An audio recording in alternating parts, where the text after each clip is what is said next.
We're now into our 6th week, and as we already start to look ahead to the playoffs, it's a great time to see who's popping off for some great clips. What's up, everyone? Let's get here, and as we get ever so closer to finding out who makes it into the postseason, it's time to look back on the top plays of week 6. So let's go ahead and get things started. In Overwatch, it's the Staten Island Dolphins and the Roger Williams Hawks facing off, and we'll take our top play from the first map on Lijiang Tower. It starts off well for the Hawks on Night Market, taking it 100-76. Then it heads to Control Center, and there's a Reaper waiting for an opportunity to spin to win. Oh, the Blizz is going to be successful. How much does Riptire know? Very little. Cammy was not only inside of the Immortality field, but they had the power block available to them as well. Here comes Cartoon Blaze, the Death Blossom into the back line. It finds 2 and damage onto 2 more. Everybody there. Janitor will find the cleanup on Isle Point. Time to light in Twin Salty on the call, and a beautiful Blossom leads to a takeover of the point, although Staten Island would force out the Garden, which the Hawks eventually won to take the first map. But the Dolphins really said one is all you get, because they turned it around, winning on Nimbani 4-3, Circuit Royale 3-2, and then ultimately wrap up on Colosseo, winning by 23 meters to take the series 3-1.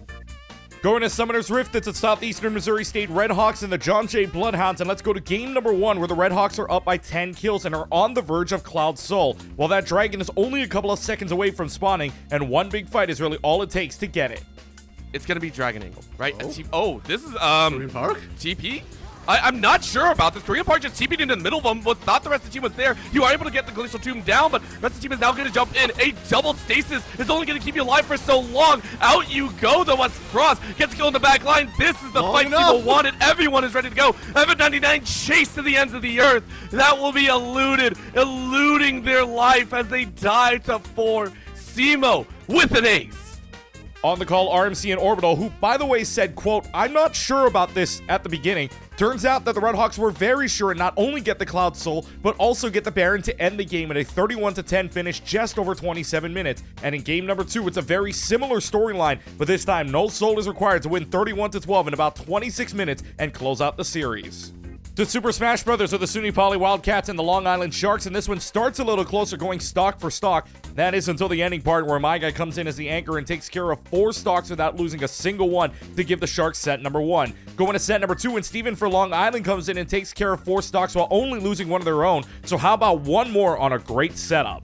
Talked about it. Adaptivity from Long Island.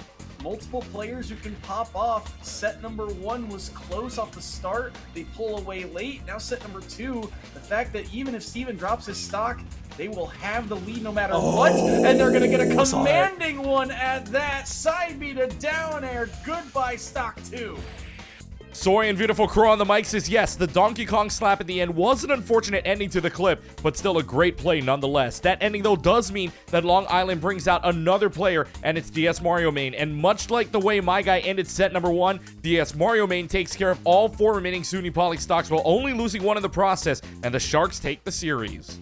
To Rocket League with the Virginia Wesleyan Marlins and the Concord Mountain Lions. Marlins were off to a great start in the best of 7 by winning the first game of the series. However, game number 2 and Concord decides to turn on the Jets. After a 3-0 lead to start, how about another one, and a very nice one, coming from Sura? Sometimes it does come down to that positioning for the defensive VWU. These players need to make sure that there are reinforcements in place to follow up these shot chances from CU. Another one developing here is Sura off the backboard double tap, and that's it as well. This team can't be stopped. Taking you through that game is Pyro J and Rocket Star, and don't you just love seeing those nice double tap goals? Anyways, the series is tied up at that point, but Virginia Wesleyan then turns on their own Jets, not just in the next game, but for the rest of the series. With some nice passes in place, it's the Marlins that win the next 3 games for the series victory 4-1.